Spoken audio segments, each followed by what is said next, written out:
Welcome into the DFS Den. Dave Eddy here, a.k.a. Corporal Eddie on Twitter. And, hey, let's just hop right into things. And let's start off with the top stack of the day. And for me, I'm actually going with Colorado. And a lot of times, I wouldn't say I avoid Colorado, but I always take them with a grain of salt because their ownership is usually pretty high whenever they're at home. And the opposing team as well. Just, Coors Field has got this, mystique about it. And right or wrong, they garner a lot of ownership. But I'm going there today because, oddly enough, I don't think we're going to see that enhanced ownership there today. I think that they're going to hang somewhere in, the 5th to maybe 10th highest ownership. So I like that, and I like the matchup they've got, oddly enough. So they're going up against Michael Kopech, who, at least coming into the season, was one of my breakout guys. I've always loved Michael Kopech, but he has been terrible for a while now. He's not going very deep in games, giving up, he's not getting like smacked around, but he's giving up a decent amount of runs, and he's walking people like crazy, which is, probably his biggest downfall. But he's also not striking guys out very much. So, not for Michael Kopech at least. So that's where I'm looking to go. Is I'm looking to attack Michael Kopech in Colorado today.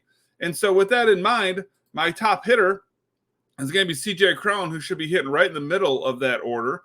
And CJ Cron's a guy who hits my metrics as far as WOBA and ISO over the last 50, 100, and 150 plate appearances. So his form hasn't really been super great lately, but I'm going to take my chances because I expect Colorado to score runs.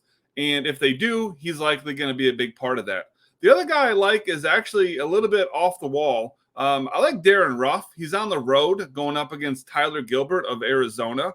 And Darren Ruff is a guy who hits lefties pretty well. He's got 4 home runs in his last 8 games, so his form isn't too bad. Granted, the home runs have pretty much been all the damage he's done, but he's a guy who's relatively inexpensive if you decide not to play CJ Cron. But that's what I'm looking at for hitters. Now, pitching, part of it, we start right at the very top. We do our normal Shane Mcclanahan. He's going up against Baltimore on the road, and I don't know what to say about this guy. Going on, 3 months now? My God, longer than that, just for the entire season. He's just a guy who is going to get you 6 innings. He's going to get you, at least 7 strikeouts. He's hardly going to walk anyone, doesn't give up hardly any runs. He's just safe as can be. So for how much you're paying for him, there's just very little volatility. He's just a no-brainer. And then another guy that I just think is just mispriced on this slate is Spencer Strider. Like, this guy has just been striking out everybody. He's got by far the highest strikeout rate on the slate. So obviously that's awesome. We look for strikeouts, but he's also going up against a team that strikes out the second highest on the slate. And at his price, it just doesn't make a whole lot of sense because he's kind of middle of the pack. A little bit on the high side there, but the prices doesn't make sense. I could easily see being just severely overweight on Spencer Strider today as well. So that's where I'm going today.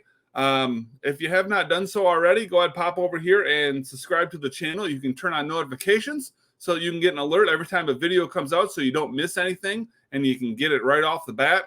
And if you have been enjoying these videos, or if you've liked this one at least, go ahead, throw a like on here. Greatly appreciate it. But other than that, we shall see you guys tomorrow. We're going to be in a special location for the next few days as I'm out of town, but not going to lose out on these videos for you. So we'll see you then.